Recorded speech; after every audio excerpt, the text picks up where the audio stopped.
जो चार्ट आप स्क्रीन पर देख रहे हैं वो सिर्फ कैंडल्स नहीं होते, वो किसी शेयर की चाल नहीं, उसकी धड़कन होते हैं। हर लाइन, हर वॉल्यूम बार एक सिग्नल होती है जो कहती है ध्यान दो, कुछ बड़ा होने वाला है। बाजार शांत होता है, लेकिन चार्ट अपनी भाषा बोलता है। कोई मोड़ पर खड़ा होता है, कोई एग्जिट की सोच रहा होता है, और जो इन इशारों को पढ़ लेता है वही सही डिसीजन लेता है। देखना और समझना, इन दोनों में फर्क होता है। बहुत से लोग स्क्रीन देखते हैं, लेकिन सच्चाई वही पकड़ता है जो चार्ट की लैंग्वेज को पढ़ना सीख जाता है। और यही वजह है इस वीडियो की, उनके लिए जो सिर्फ ग्राफ नहीं, पूरा सिस्टम समझना चाहते हैं। ये कोई मोटिवेशन नहीं है, ये वॉर है और डेटा है जो आपकी डायरेक्शन तय करता है। चार्ट पैटर्न्स कोई रट्टा मारने वाली थ्योरी नहीं है, ये आपकी एंट्री और एग्जिट की समझ है। और आज हम उसी अंडरस्टैंडिंग को खोलने जा रहे हैं। मेरा मकसद सिखाना नहीं है, बल्कि आपकी सोच को उस लेवल तक ले जाना है जहां आप खुद समझ सकें कि कौन सी कैंडल शांत है और कौन सी जोर से चिल्ला रही है। हम बात करेंगे उस लैंग्वेज की जिसे चार्ट्स बोलते हैं, और जिसे इग्नोर करना कई बार आपकी इक्विटी को नुकसान पहुंचा सकता है। मार्केट कोई जुआ नहीं है, ये एक साइंस है, एक साइकोलॉजी है, और सबसे बढ़कर एक डिसिप्लिन है। कैंडल स्टिक, ब्रेकआउट, रिवर्सल, ये सिर्फ टर्म्स नहीं है, ये ट्रेडिंग के डिसीजन पॉइंट्स हैं। और अगर आपने इन्हें पहचानना सीख लिया तो हर दिन आपको एक बेहतर डिसीजन की ओर ले जाएगा। क्योंकि इस बार आप ट्रेडिंग को पुराने नजरिए से नहीं देखेंगे, आप उसे पढ़ेंगे, समझेंगे और उसके साथ चलेंगे। और हाँ, एक जरूरी बात, हम सेबी से रजिस्टर्ड नहीं है, इसलिए यह वीडियो केवल शिक्षा के उद्देश्य के लिए है। इसमें दी गई किसी भी जानकारी को निवेश सलाह न समझे। कृपया निवेश से पहले अपने योग्य फाइनेंशियल एडवाइजर से परामर्श अवश्य करें। शुरू करने से पहले मैं आपसे एक छोटी सी रिक्वेस्ट करता हूं। अगर आप चैनल पर नए हैं तो सब्सक्राइब जरूर करें और वीडियो को लाइक करना बिल्कुल मत भूलिए। अब आइए चार्ट की लैंग्वेज को समझने की इस जर्नी की शुरुआत करते हैं। मार्केट में पैसा वो लोग नहीं कमाते जो ज्यादा पढ़े लिखे होते हैं। पैसा वो बनाते हैं जो चार्ट की लैंग्वेज को समझ लेते हैं, क्योंकि हर कैंडल कुछ कहती है, हर मूवमेंट, हर वॉल्यूम बार एक संकेत देता है। मगर हम में से ज्यादातर लोग उस भाषा को सुनना सीखते ही नहीं। कभी न्यूज़ देखकर, कभी किसी टेलीग्राम ग्रुप की टिप्स पर भरोसा करके हम ट्रेड में कूद पड़ते हैं। लेकिन क्या आपने कभी सिर्फ अपने एनालिसिस और समझ के दम पर एक ट्रेड लिया है, जहां ना कोई बोले बाय, ना कोई कहे सेल, सिर्फ चार्ट बोले और आप सुने? अगर नहीं, तो शायद आप अब तक ट्रेडर नहीं, सिर्फ बाजार के एक दर्शक रहे हैं। और आज हम उसी पर्दे को हटाने की बात कर रहे हैं। सुनील गुर्जर की इस किताब ने सबसे पहले एक बड़ा भ्रम तोड़ा, इंडिकेटर्स पर ब्लाइंड ट्रस्ट का। इंडिकेटर्स हमें अतीत की कहानी सुनाते हैं, मगर प्राइस एक्शन वर्तमान की नब्ज पकड़ता है और भविष्य की हलचल को पहले महसूस कराता है। जब आप चार्ट खोलते हो तो क्या सबसे पहले आपकी नजर आरएसआई, एमएसीडी या मूविंग एवरेज पर जाती है? कभी सिर्फ कैंडल्स को देखने की कोशिश कीजिए। 5 मिनट तक शांत बैठिए। कभी एक रेजिस्टेंस पर बार बार जाकर प्राइस नीचे आता है। कभी एक लेवल टूटते ही मार्केट तेजी से भागता है। कभी एक लंबी रेड कैंडल बाजार की ताकत साफ कर देती है, तो कभी एक छोटी डोजी सारी गति रोक देती है।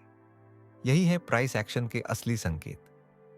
चार्ट मोजो ने बार बार एक बात दोहराई है, चार्ट पैटर्न को पैटर्न मत समझो, उसे मार्केट की थिंकिंग समझो। Double top, double bottom, head and shoulders, ये कोई डिजाइन नहीं है, ये बाजार की थकावट और रिवर्सल के सिग्नल्स होते हैं।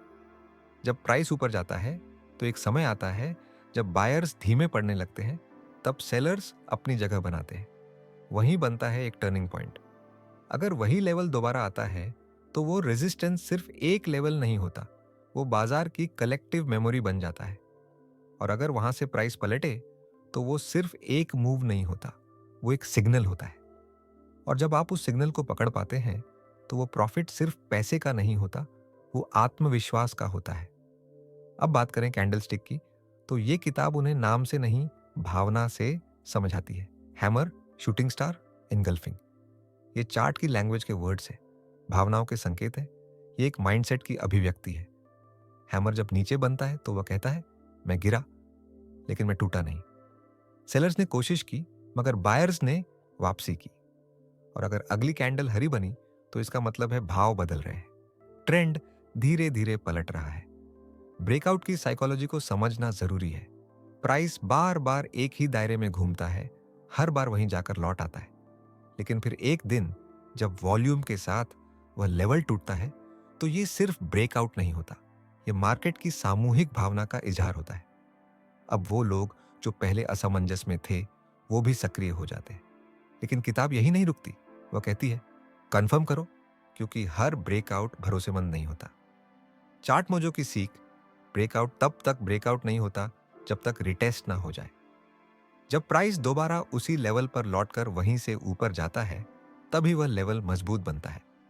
अब वॉल्यूम की बात करें, वो एक ऐसा ट्रूथ है जो कभी कभी कैंडल भी छुपा लेती है। अगर कोई मूव वॉल्यूम के साथ नहीं है तो उसका वजन भी कम होता है, और अगर वॉल्यूम के साथ एक मजबूत कैंडल बनती है तो समझिए वहां मार्केट की सहमति है। लेकिन इसे जैकपॉट पॉइंट कहना सही नहीं होगा, क्योंकि मार्केट में कुछ भी निश्चित नहीं होता।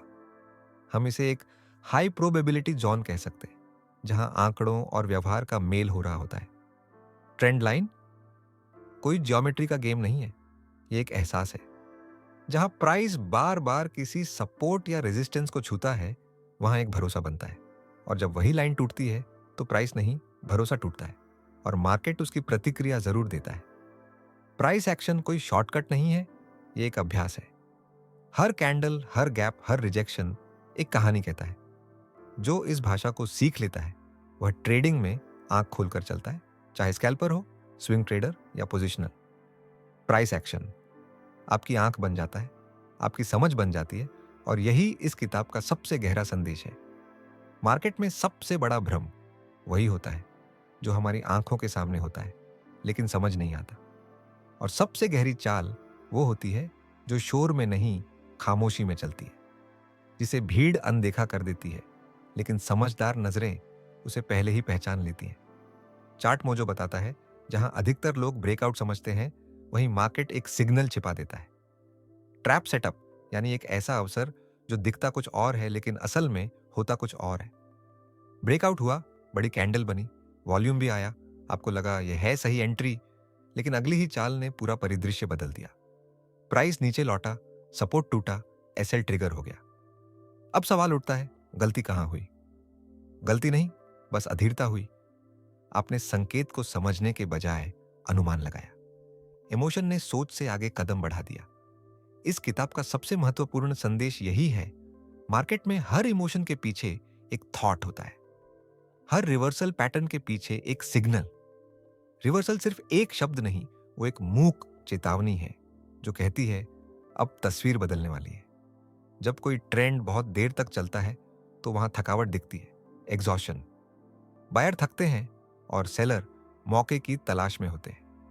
और जैसे ही कोई रिवर्सल पैटर्न बनता है, हैमर, शूटिंग स्टार या बेरिश एनगल्फिंग, तो वह सिर्फ एक प्राइस बार नहीं होता, वो मार्केट की भीतर चलती मनोस्थिति का प्रतिबिंब होता है।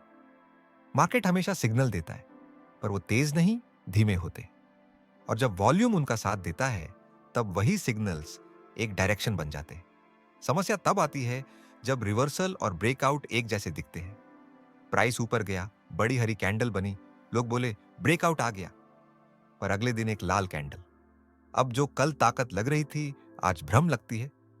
चार्ट मोजो का मंत्र है, हर ब्रेकआउट को संशय से देखो जब तक वो खुद को साबित ना कर दे।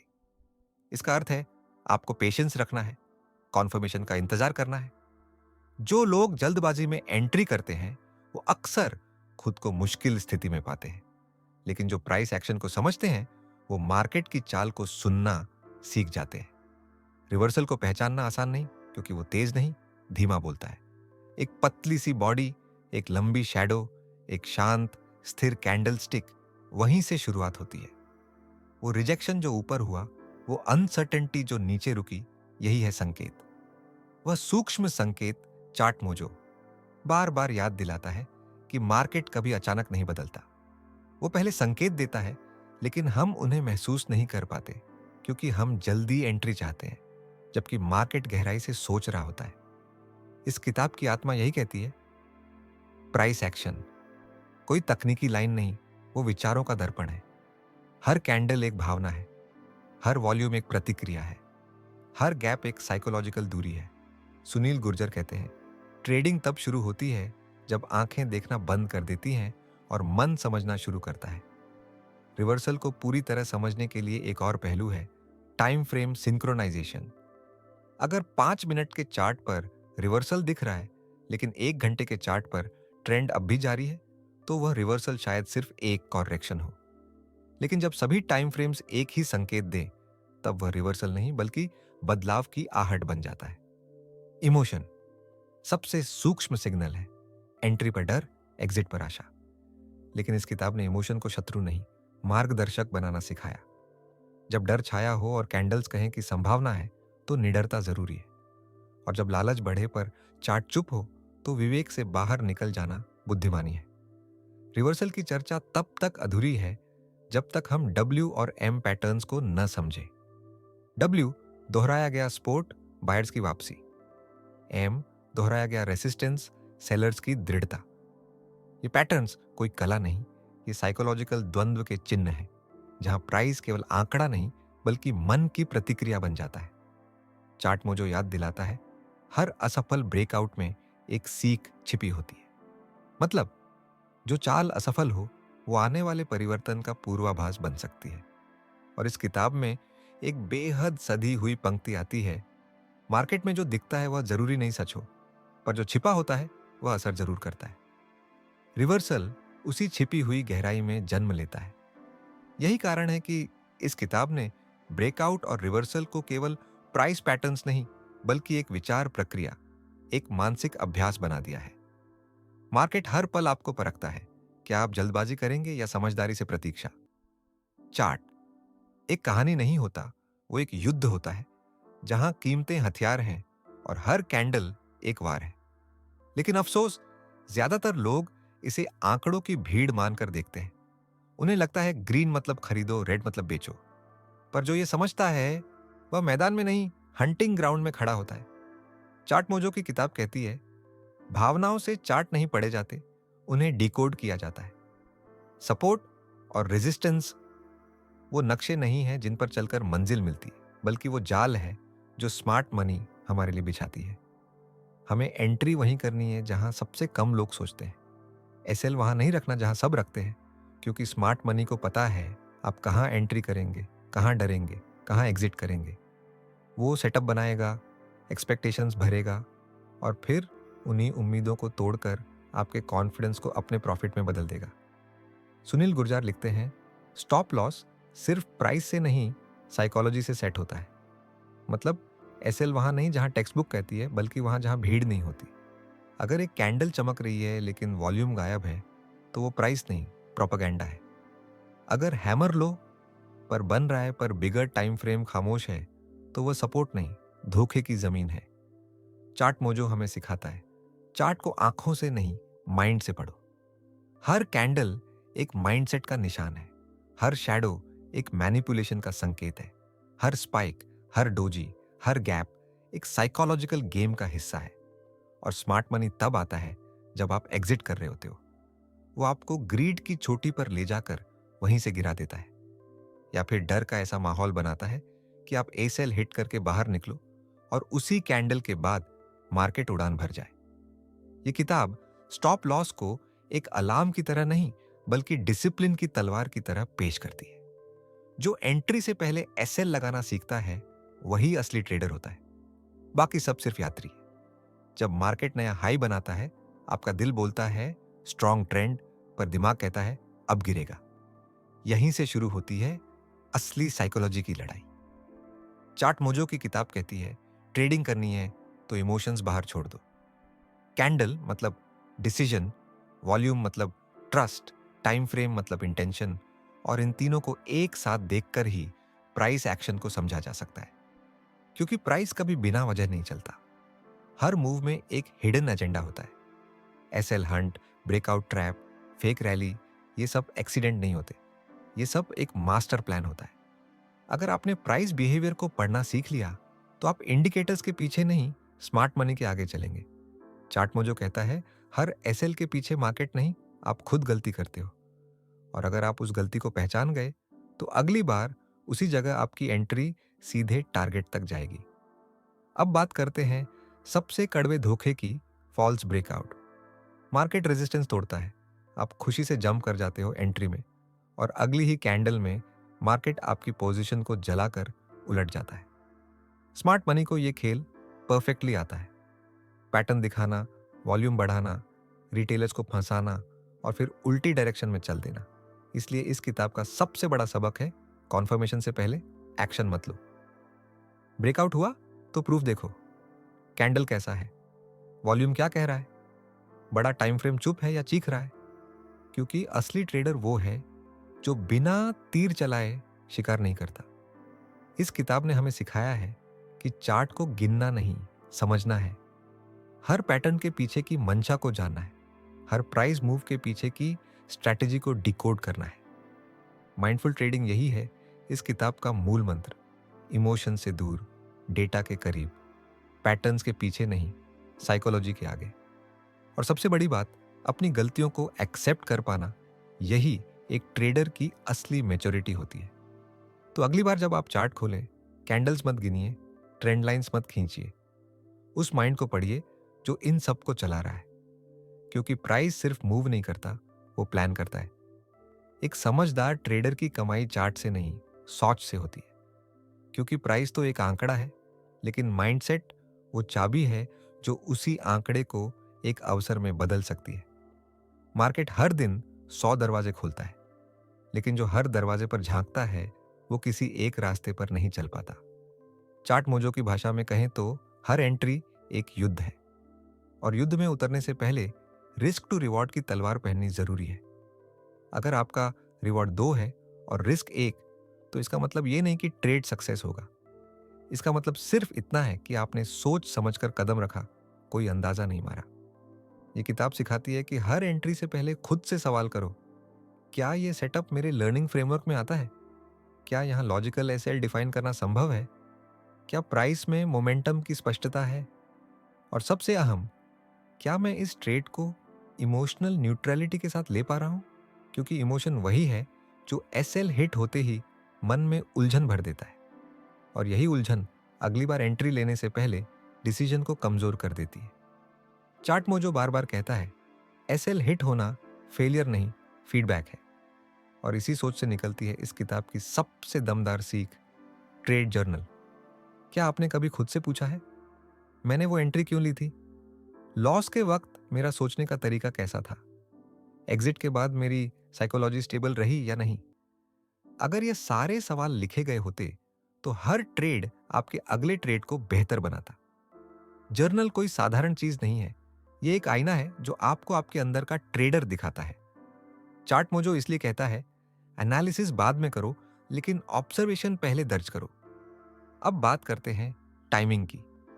मार्केट में हजारों कैंडल्स बनती है, लेकिन एंट्री वहीं होती है जहां टेक्निकल स्ट्रक्चर और प्राइस साइकोलॉजी एक राग में गूंजते हैं, जहां ट्रेंड सधा हुआ हो, स्ट्रक्चर साफ हो और वॉल्यूम बिना शोर के अपनी मंजूरी दे रहा हो। कई बार आपने देखा होगा, सपोर्ट पे प्राइस आया, आपने एंट्री ली, प्राइस थोड़ा और गिरा, एसएल हिट हुआ और फिर वहीं से रिवर्सल हुआ। आप सोचते हैं गलती क्या थी? गलती एंट्री की नहीं, कॉन्फर्मेशन की थी। लेवल देखा पर कॉन्फर्मेशन नहीं आया। मार्केट में एंट्री वहां लेनी चाहिए जहां कॉन्फर्मेशन हो, ना कि केवल संभावना। कॉन्फर्मेशन के बिना एंट्री लेना ऐसा है जैसे बिना नक्शे के सफर शुरू करना। अब आखिरी लेकिन सबसे बुनियादी बात, कंसिस्टेंसी। चार्ट मोजो कहता है, एक दिन का मुनाफा इत्तेफाक हो सकता है, लेकिन लगातार मुनाफा एक तरीका होता है। अगर आप महीने में 5% बढ़ पा रहे हैं, वो भी बिना इमोशनल टर्मोइल के, तो आप उस ट्रेडर से 1000 गुना बेहतर हो जो एक दिन में 50% कमाता है और 3 दिन में सब खो देता है। कंसिस्टेंसी आती है डिसिप्लिन से, डिसिप्लिन आता है रूटीन से, रूटीन आता है सेल्फ अवेयरनेस से। मतलब एक ही समय पर चार्ट देखना, एक ही सेटअप पर फोकस करना, हर ट्रेड को लॉक करना, हर लॉस को समझना और हर प्रॉफिट को ईगो से बचाना। यही है एक लर्निंग ट्रेडर की पहचान। चार्ट मोजो की यह किताब आपको सिर्फ प्राइस एक्शन नहीं सिखाती, यह आपको थॉट एक्शन सिखाती है। हर पैराग्राफ, आपके अंदर के ट्रेडर को निखारता है। हर शब्द डर और लालच को हटाकर सोच की क्लैरिटी लाता है। मार्केट पैसे कमाने की जगह है, हाँ, लेकिन उससे भी पहले यह सेल्फ डिसिप्लिन और इमोशनल म्यूरिटी की एक टेस्टिंग ग्राउंड है। अगर आपने इस किताब को सिर्फ एक स्ट्रैटेजी की तरह नहीं, बल्कि एक सोच की तरह पढ़ा, तो आप ऐसे ट्रेडर बनेंगे जिसके अंदर ना शोर होगा ना जल्दबाजी, सिर्फ ठहराव, गहराई और स्पष्टता। मार्केट हार सिखा सकता है, लेकिन चार्ट्स मौज सिखाते हैं। कैसे उस हार को ग्रोथ में बदले, कैसे हर एंट्री से पहले रिस्पेक्ट रखे और हर एग्जिट के बाद रिफ्लेक्शन। तो अगली बार ट्रेड लेने से पहले प्रॉफिट नहीं, पर्पस देखिए, क्योंकि ये किताब सिर्फ एक सेटअप नहीं, एक विजन देती है। और अब अंत में, अगर आपने यहां तक इस वीडियो को देखा है, तो इसका मतलब है आप सिर्फ चार्ट्स नहीं, खुद को भी पढ़ रहे हैं। और अगर ये बातें आपके दिल को छू पाई हों, तो सब्सक्राइब जरूर करिए, क्योंकि यहाँ जो कंटेंट आएगा वो ना तो रैंडम टिप्स होंगे और ना ही ओवर कॉन्फिडेंस, बल्कि वो ट्रेडिंग माइंडसेट होगा जो आपको फाइनेंशियली ही नहीं, मेंटली भी रिच बनाएगा। मिलते हैं अगली वीडियो में।